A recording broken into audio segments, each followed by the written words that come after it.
எல்லா விதமான முயற்சிகளையும் மார்க்சிஸ்ட் கம்யூனிஸ்ட் கட்சி மேற்கொள்ளும் என்கிற உறுதியை முதலில் நான் உங்களுக்கு தெரிவித்துக் கொள்ள விரும்புகிறேன். தமிழகத்தையே திரும்பி பார்க்க வைக்கக்கூடிய வகையில் ஆகஸ்ட் மாதம் 1ஆம் தேதி துவங்கி 13ஆம் தேதி வரை ஒரு வீரியமிக்க போராட்டத்தை நீங்கள் நடத்தினீர்கள்.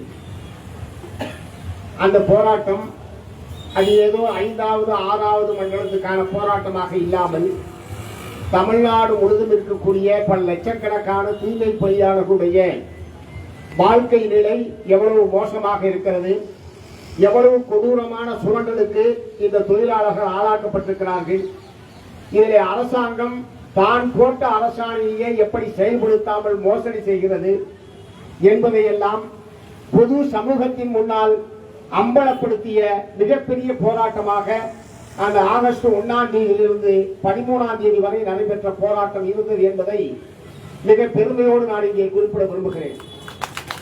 ஏனென்றால் அவரவர்களுக்காக போராடுவதற்கே தயங்கக்கூடிய காலத்தில் ஒரு குறிப்பிட்ட பகுதியுடைய தொழிலாளர்கள் மாநிலம் முழுவதும் இருக்கக்கூடிய தூய்மை பணியாளர்களுக்காக குரல் கொடுப்பது, ஒரு நீடித்த போராட்டத்தை நடத்துவது, கடுமையான அடக்குமுறைக்கு மத்தியில் இரவு பகலாக பெண்கள் தெருவிலே படுத்து கிடந்து இந்த சாதனையை நீங்கள் நிகழ்த்தியிருக்கிறீர்கள். அதற்காக உங்களுக்கு மனமார்ந்த பாராட்டுகளை தெரிவித்துக் கொள்ள விரும்புகிறேன். ஒருவேளை சென்னை உயர்நீதிமன்றம் 13ஆம் தேதி அப்புறப்படுத்துவது என்கிற அந்த மோசமான உத்தரவை பிறப்பிக்காமல் போயிருந்தால் இங்கே நடத்துகிற இந்த போராட்டம் இதுவரை அங்கேயே தொடர்ந்திருந்தாலும் தொடர்ந்திருக்கும். ரிப்பன் மாளிகைக்கு முன்பாகவே இந்த போராட்டம் தொடர்ந்து நடைபெற்றிருந்தால் நான் ஆச்சரியப்பட போவதில்லை. இருந்தாலும் அவர்கள் உயர்நீதிமன்றத்தை பயன்படுத்தி தொழிலாளர்களுடைய நியாயமான கோரிக்கையை நிறைவேற்றுவதற்கு பதிலாக ஏதாவது ஒரு வகையில் போராட்டத்தை முடிவுக்கு கொண்டு வருவது என்கிற தந்திரமான நடவடிக்கையை ஆட்சியாளர்கள் மேற்கொண்டார்கள். அதனால்தான் இந்த சென்னை மாநகரத்திற்கே சம்பந்தமில்லாத ஏதோ ஒரு மாவட்டத்தை சேர்ந்தவர் இங்கே வந்து நடைபாதைக்கு இடையூறாக இவர்கள் போராட்டம் நடத்தி கொண்டிருக்கிறார்கள் என்று போட்ட ஒரு பொதுநல வழக்கை அவசரமாக சென்னை உயர்நீதிமன்றம் விவாதித்து உடனடியாக அவர்கள் அப்புறப்படுத்தப்பட வேண்டும் என்கிற தீர்ப்பை அவர்கள் வழங்கினார்கள். உடனடியாக மறுநாளே உயர்நீதிமன்றத்துடைய அந்த தீர்ப்பை கண்டித்தும் உயர்நீதிமன்ற தீர்ப்பை அமுல்படுத்துவது என்கிற பெயரில் சென்னை மாநகர காவல்துறை போராடிய பெண்கள் மீது நடந்து கொண்ட அத்துமீறலை கண்டித்தும் இதே இடத்தில் அனுமதி இல்லாமல் மார்க்சிஸ்ட் கம்யூனிஸ்ட் கட்சி உடனடியாக கண்டன ஆர்ப்பாட்டத்தை நடத்தி காவல்துறையினுடைய அத்துமீறலுக்கு கடுமையான எதிர்ப்பினை நாங்கள் தெரிவித்தோம். ஆகவே அது போராடுகிற உரிமையை இந்திய அரசியல் சாசனம் நமக்கு வழங்கி இருக்கிறது. ஆட்சியாளர்கள் இன்றைக்கு ஒரு கட்சி இருக்கலாம், நாளைக்கு ஒரு கட்சி இருக்கலாம், அடுத்த ஆண்டு வேற ஒரு கட்சி வரலாம். ஆனால் அரசியல் சாசனம் வழங்கி இருக்கக்கூடிய அடிப்படையான உரிமை என்பது அவ்வப்போது வரக்கூடிய ஆட்சியாளர்களுடைய கருணையினால் தான் அது நடைமுறைப்படுத்தப்படும் என்கிற அவலநிலைமை ஏற்பட்டால் அது ஒட்டுமொத்தமான தேசத்திற்கு குறிப்பாக உழைப்பாளி மக்களுக்கு மிகப்பெரிய ஆபத்தாக முடியும்.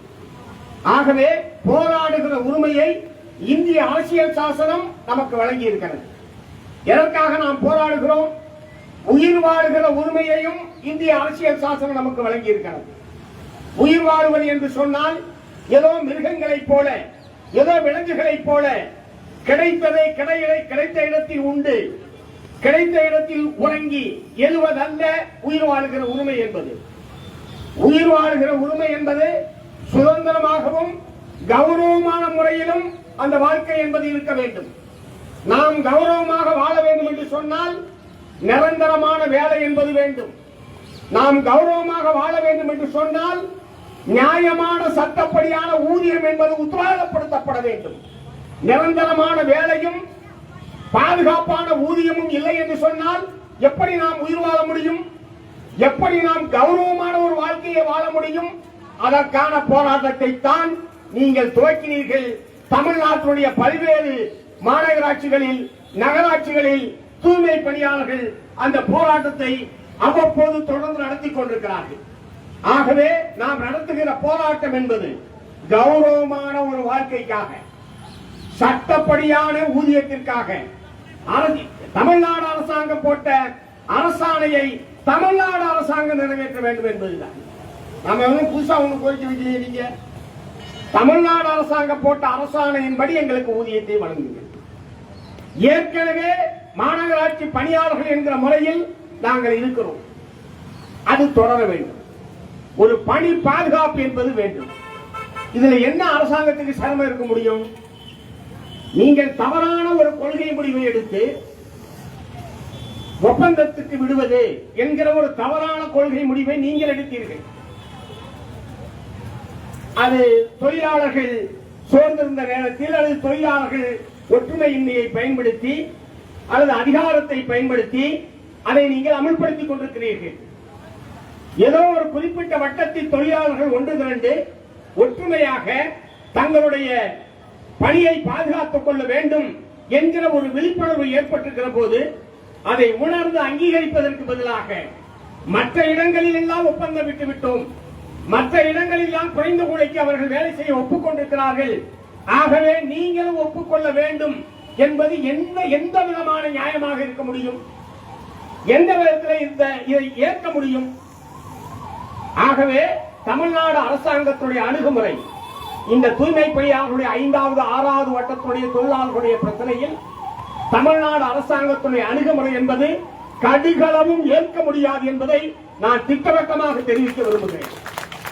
இது இங்கே கூட்டத்தை பேசுவது மட்டுமல்ல, அமைச்சர் அவர்களை சந்தித்த போதும் நகராட்சி துறையினுடைய அமைச்சர் மாண்புமிகு நேரு அவர்களை சந்தித்த போதும் இந்த மாவட்டத்துறை அமைச்சர் என்கிற முறையில் அமைச்சர் சேகர்பாபு அவர்களை சந்தித்த போதும் இதை நாங்கள் வற்புறுத்தி இருக்கிறோம். மற்ற இடத்தில் அவர்கள் போராடவில்லை. ஆகவே நீங்கள் மீண்டும் அங்கே வந்து இவர்கள் வைத்திருப்பதை போல மீண்டும் அவர்களை எல்லாம் நீங்கள் மாநகராட்சி பணியாளர்கள் ஆக்குங்கள் என்கிற கோரிக்கையை அவர்கள் வைக்கவில்லை. அல்லது ஏற்கனவே அவர்கள் குறைந்த விலைக்கு செய்து கொண்டிருக்கிறார்கள், ஆகவே இவர்களுக்கு கொடுக்கக்கூடிய 62 அரசாணையின்படி கொடுங்கள் என்று நாங்கள் கேட்கவில்லை. போராடுகிறவர்களுக்கு பாதுகாப்பு அரணாக அரசு இருக்கும். போராடுகிறவர்கள் முன்வைத்திருக்கிற கோரிக்கை நியாயமானது என்பதை அரசு உணர்ந்து செயல்பட வேண்டுமே தவிர மற்ற இடத்திலெல்லாம் இப்படித்தான் இருக்கிறது என்று இந்த போராட்டத்தை அதனால் முடிக்க வேண்டும், ஆகவே இதை ஏற்றுக்கொள்ள வேண்டும் என்று அரசாங்கம் சொல்லுவது, அமைச்சர்கள் சொல்வது என்பது ஏற்கக்கூடியதல்ல என்பதை அவர்களிடத்திலே சொல்லியிருக்கிறோம். அவர்கள் என்னிடத்திலே அமைச்சர் நேரு அவர்கள் சொன்னது பணி நிரந்தரம் என்பதை தவிர மற்ற கோரிக்கைகளை எல்லாம் பேசலாம் என்றுதான் என்னிடத்திலே தெரிவித்தார். அதற்கான முயற்சிகள் என்பது மேற்கொள்ளப்பட்டது. கடைசியாக நீதிமன்றத்திலே வழக்கு அவர்களுக்கு சாதகமாக வரும் என்கிற ஒரு சமிக்கை அவர்களுக்கு கிடைத்ததா என்பது தெரியவில்லை. ஆனால் இந்த முயற்சி அவர்கள் கொடுத்த வாக்குறுதி எல்லாமே உயர்நீதிமன்றத்தில் வழக்கு வருகிறது, உயர்நீதிமன்றம் என்ன சொல்லுகிறது பார்க்கலாம் என்கிற முறையில் அவர்கள் அப்புறப்படுத்துதல் என்கிற ஒரு உத்தரவை பெற்று மொத்தமும் அந்த நேரத்தில் கடுமையான அடக்குமுறைக்கும் போராட்டத்தை சீர்குலைப்பது என்கிற நிலையில் போய் அதை முடித்துவிட்டது. ஆகவே இப்போதும் அன்றைக்கு அப்படியெல்லாம் நீதிமன்றத்தினுடைய உத்தரவை அமல்படுத்துவது என்கிற பெயரில் ஒரு சீர்குலைவு நடவடிக்கையிலே அதிகார வர்க்கம் ஈடுபட்டாலும் இன்றைக்கும் அந்த கோரிக்கையை தொடர்ந்து பாரதி அவர்கள் குறிப்பிட்டதைப் போல ஏதாவது ஒரு வடிவத்தில் 86 நாட்களாக இந்த போராட்டத்தை தொழிலாளர்கள் தொடர்ந்து நடத்தி கொண்டே இருக்கிறார்கள். ஆட்சியாளர்களுடைய கவனத்தை ஈர்ப்பதற்கும் இந்த நியாயமான கோரிக்கையை ஏற்க வேண்டும் என்று ஆட்சியாளர்களை நிர்பந்திக்கக்கூடிய வகையிலேயும் இந்த 86 நாட்களாக இந்த போராட்டம் என்பது தொடர்ந்து கொண்டிருக்கிறது. இந்த போராட்டம் இவ்வளவு நாள் தொடருவதற்கு காரணம் ஆட்சியாளர்களுடைய அணுகுமுறையை தவிர ஏதோ போராடியே தீர வேண்டும் என்பதற்காக நாம் போராடி கொண்டிருக்கவில்லை. நமக்கு என்ன ஆசையா மாசக்கணக்காக போராட வேண்டும், கடுமையான மழையில், கடுமையான வெயிலில் அல்லது கடுமையான போலீசுடைய அடக்குமுறைக்கு மத்தியில் போராடியே தீர வேண்டும் என்பதற்காக நாம் இந்த போராட்டத்தை நடத்தி கொண்டிருக்கவில்லை. இது நம்முடைய வாழ்வாசாவா போராட்டம் என்கிற முறையிலே தான் தொழிலாளர்கள் இந்த போராட்டத்தை நடத்தி கொண்டிருக்கிறார்கள் என்பதை ஆட்சியாளர்கள் உணர வேண்டும். ஆகவே இந்த போராட்டம் இன்னைக்கு உண்ணாவிரதத்தை முடித்தாலும் கூட இந்த கோரிக்கை எப்போது நிறைவேறுகிறதோ அப்போதுதான் போராட்டம் நிரந்தரமாக முடிவுக்கு வருமே தவிர இன்னைக்கு உண்ணாவிரதத்தை முடித்து வைக்கிறதுனால போராட்டம் முடிவுக்கு வர. ஆகவே தமிழ்நாடு அரசாங்கத்தை நான் கேட்டுக்கொள்ள விரும்புவது, நீங்கள் தாராளமய கொள்கை அமலாக்கி கொண்டிருக்கிறீர்கள். தாராளமய பொருளாதார கொள்கை அமலாக்கத்தினுடைய விளைவாக இந்தியாவின் பல்வேறு மாநிலங்களில் அங்கங்கே இருக்கக்கூடிய மாநில அரசாங்கங்கள் அல்லது ஒன்றிய பிஜேபி அரசாங்கம் பல்வேறு துறைகளில் என்ன மாதிரியான கொள்கைகளை நடைமுறைப்படுத்திக் கொண்டிருக்கிறதோ அதையேதான் தமிழ்நாட்டில் திராவிட முன்னேற்ற கழக அரசாங்கமும் அமல்படுத்துகிறது. ஆனால் தொழிலாளர்கள் விழிப்படைந்து போராடுகிற போது அந்த போராட்டத்தில் முன்வைக்கப்படக்கூடிய கோரிக்கைகளுடைய நியாயத்தை உணர்ந்து அரசாங்கத்தினுடைய செயல்பாடு இல்லாமல் போனால் அரசுக்கு எதிரான மனநிலைதான் தமிழகத்திலே அதிகரிக்கும். நாங்கள் இந்த அரசாங்கத்தை ஆதரிக்கிறோம். திராவிட முன்னேற்ற கழகத்துடைய ஒன்றிய பிஜேபி அரசுக்கு எதிரான எல்லா விதமான நடவடிக்கைகளையும் மார்க்சிஸ்ட் கம்யூனிஸ்ட் கட்சி ஆதரிக்கிறது. இன்றைக்கு இந்திய நாட்டையே சீர்குலைக்கக்கூடிய ஒரு பாசிச போக்குகள் கொண்ட ஒன்றிய பிஜேபி அரசாங்கம், ஒன்றிய பிஜேபி ஆட்சி ஒன்றியத்தில் நடைபெற்றுக் கொண்டிருக்கக்கூடிய சூழ்நிலையில் மாநில உரிமைகளை பாதுகாப்பது, மாநில அதிகாரங்களை பாதுகாப்பது, தமிழ்நாட்டுக்கான வழங்க வேண்டிய சட்டப்படியான நிதியை பெறுவது, ஆளுநருடைய குடைச்சல் போன்ற பல்வேறு பிரச்சனைகளில் திராவிட முன்னேற்ற கழகத்தோடு மார்க்சிஸ்ட் கம்யூனிஸ்ட் கட்சி, இந்தியா கூட்டணியில் உள்ள பல்வேறு கட்சிகளும் இணைந்து நிற்கிறோம். ஆனால் அதே நேரத்தில் தமிழ்நாட்டு மக்களுடைய நலன், தமிழ்நாட்டு உழைப்பாளி மக்களுடைய நலன், சமீபத்தில் தான் ஏறத்தாழ 62 நாட்கள் போக்குவரத்து தொழிலாளர்கள் போராட்டம் நடைபெற்று 62வது நாளிலே தான் அது முடிக்கப்பட்டிருக்கிறது. இத்தனைக்கு அவர்கள் வைத்தது புதிய கோரிக்கை எதுவும் கிடையாது. ஓய்வு பெற்ற போக்குவரத்து தொழிலாளர்களுக்கு அவர்களிடமிருந்து பிடிக்கப்பட்ட பணத்தை கொடுங்கள். இதுல பட்ஜெட்ல நிதி ஒதுக்க வேண்டிய அவசியம் இல்ல, வேற எங்கேயும் கடன் வாங்கி கொடுக்க வேண்டிய அவசியம் கிடையாது. எங்களிடமிருந்து பிடிக்கப்பட்ட பணத்தை எங்களுக்கு கொடுங்கள் என்பதுதான் 62 நாட்கள் போராட்டத்துடைய மையமான கோரிக்கை. ஆனால் அரசாங்கம் இவர்களிடமிருந்து பிடித்த பணத்தை எல்லாம் வேறு பல செலவுகளுக்கு செய்துவிட்டு ஓய்வு பெற்று செல்லுகிற போது வெறுங்கையோடு போக்குவரத்து தொழிலாளிகளை அனுப்பியது ஏதாவது நியாயமா? அவர்கள் பல ஆண்டுகளுக்கு காலமாக காத்திருந்து ஏதாவது ஒரு குறிப்பிட்ட காலத்தில் தருவோம் என்கிற உறுதிமொழியை பெறாமல் அந்த போராட்டத்தை முடிக்க முடியாது என்கிற நிலையிலேதான் இப்போது அமைச்சர் அவர்கள் தலையிட்டு ஜனவரிக்குள் அனைத்து தொகைகளையும் ஏறத்தாழ 3000 கோடி ரூபாய் போக்குவரத்து தொழிலாளிகளுக்கு தமிழ்நாடு அரசாங்கம் தர வேண்டியிருக்கும். இதுல ஒன்றிய அரசாங்கத்தை திறனீட்ட முடியாது, வேற ஏதோ ஒரு காரணத்தை சொல்ல முடியாது. முழுக்க முழுக்க தமிழ்நாடு அரசாங்கம் தர வேண்டிய பணம் இது.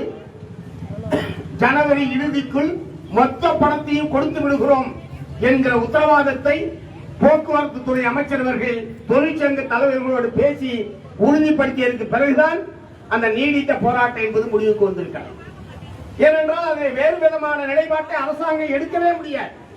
என்னிடமிருந்து பிடித்த பணத்தை நான் கொடுக்க மாட்டேன் என்று அரசாங்கம் எப்படி சொல்ல முடியும்? அரசாங்கம் புதிதாக ஏதாவது ஒரு சலுகை அறிவிக்க வேண்டும் என்று கேட்டால் அதை பற்றி நாங்கள் பரிசீலிக்கிறோம் என்று கூட சொல்ல முடியும், அல்லது ஏற்க முடியாது என்று சொல்ல முடியும். ஆனால் என்னிடமிருந்து பிடித்த பணத்தை தரமாட்டேன் என்று எப்படி அவர்களால் சொல்ல முடியும்? ஆனால் அதற்கான ஒரு உத்தரவாதத்தை பெறுவதற்கு ஒரு நீடித்த போராட்டத்தை போக்குவரத்து தொழிலாளர்கள் இங்கே நடத்த வேண்டியிருந்தது. ஏற்கனவே உங்களுக்கு தெரியும், சங்க வைக்கிற உரிமைக்காக சாம்சங் தொழிலாளர்கள் ஒரு நீடித்த போராட்டத்தை நடத்த வேண்டி வந்தது. இதையெல்லாம் தொழிலாளர் நலன் சார்ந்த அரசு இது என்று சொல்வதில் மிகப்பெரிய சங்கடத்தை எங்களை போன்றவர்களுக்கு ஏற்படுத்துகிறது என்பதை ஆட்சியாளருடைய கவனத்துக்கு நான் கொண்டு வர விரும்புகிறேன். ஆகவே இவர்கள் இல்லாமல் அரசாங்கம் இல்லை, இவர்கள் எல்லாம் இல்லாமல் இந்த ஆட்சி இல்லை, இவர்கள் எல்லாம் வாக்களிக்காமல் மீண்டும் திமுக ஆட்சிக்கு வருவது என்பது சாத்தியமில்லை. பிஜேபியை எதிர்ப்பதில் தமிழகத்தில் இன்றைக்கு திராவிட முன்னேற்ற கழகம் மிக உறுதியான நிலைப்பாட்டை எடுத்திருக்கிறது. அதில் எங்களுக்கு மற்றற்ற மகிழ்ச்சி. அது தொடர வேண்டும். ஆனால் அதை மட்டுமே ஒரு அரசியல் ரீதியான காரணத்தை மட்டுமே வைத்துக் கொண்டு தொழிலாளர் வர்க்கத்துடைய நலனில் நாங்கள் சமரசம் செய்து கொள்ள வேண்டும் என்று நீங்கள் எதிர்பார்த்தீர்கள் என்று சொன்னால் நிச்சயமாக எங்களால் சமரசம் செய்து கொள்ள முடியாது என்பதை மாண்புமிகு முதலமைச்சருடைய கவனத்துக்கு நான் கொண்டு வர விரும்புகிறேன். ஆகவே தூய்மை பணியாளர்களுடைய போராட்டமாக இருந்தாலும் சரி, அதே மாதிரி போக்குவரத்து தொழிலாளர்கள் மின்சாரம், அல்லது இப்போது சமீபத்திலே தனியார் பல்கலைக்கழக திருத்த சட்டம் என்கிற பெயரில் கடந்த 17ஆம் தேதி ஒரு சட்ட திருத்தத்தை அவர்கள் நிறைவேற்றி இருக்கிறார்கள். அவர்கள் இதெல்லாம் எந்த அதிகாரிகள் அவர்களுக்கு ஆலோசனை சொல்லுகிறார்கள் என்றே தெரியவில்லை.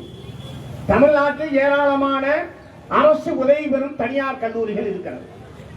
அவையெல்லாம் நேற்று முந்தா நாள் உருவானதல்ல. பிரிட்டிஷ் ஆட்சி காலத்திலிருந்து தமிழ்நாட்டுடைய கல்வி வளர்ச்சியில் மிக முக்கியமான பங்கை அவர்கள் ஆட்சி இருக்கிறார்கள். தமிழ்நாடு இன்றைக்கு கல்வியில் சிறந்த மாநிலமாக, அதிகமான எழுத்தறிவு பெற்ற மக்கள் உள்ள மாநிலமாக இன்றைக்கு மாறி இருக்கிறது என்று சொன்னால் இந்த தனியார் உதவி பெறும் கல்லூரிகளுக்கு மிக முக்கியமான பங்குண்டு. ஆனால் இப்போது அவர்கள் கொண்டு வந்திருக்கிற அந்த சட்டம், தனியார் அரசு உதவி பெறும் கல்லூரிகளை எல்லாம் அவர்கள் விரும்பினால் தனியார் பல்கலைக்கழகங்களாக மாற்றிக் கொள்ளலாம். அரசாங்கம் இப்போது அளித்துக் கொண்டிருக்கக்கூடிய நிதி உதவியை ரத்து செய்துவிடும். அவனுக்கு லட்டு மாதிரி ஆயிடுச்சு.